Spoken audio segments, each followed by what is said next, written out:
Oil and gas are generated from a source rock, organic matter buried in the depths of the earth. Once formed, they climb back towards the surface. On their way, cap rocks can impede their progress, and they accumulate in reservoir rocks.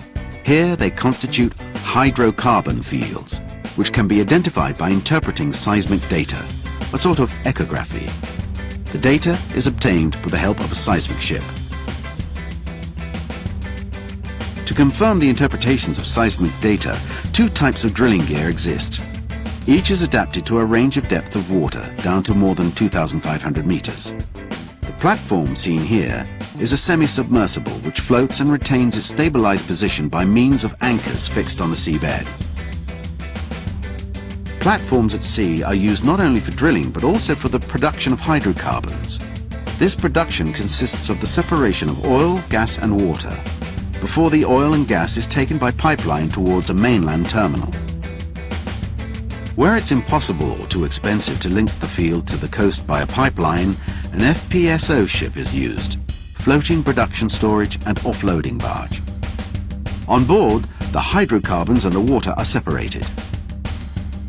The oil is stored prior to being loaded on tankers and the gas is re-injected into the reservoir rocks. Gas from a field is taken to land through an underground gasoduct to a processing plant. There, if the gas is to be transported by sea, it's converted into liquid, obtained by cooling it down to -163 degrees Celsius. When it arrives at the plant terminal, the liquid natural gas, LNG, is returned to its gaseous state in a regasification plant before being introduced into the local gasoduct network. The LNG is stored in tanks before regasification.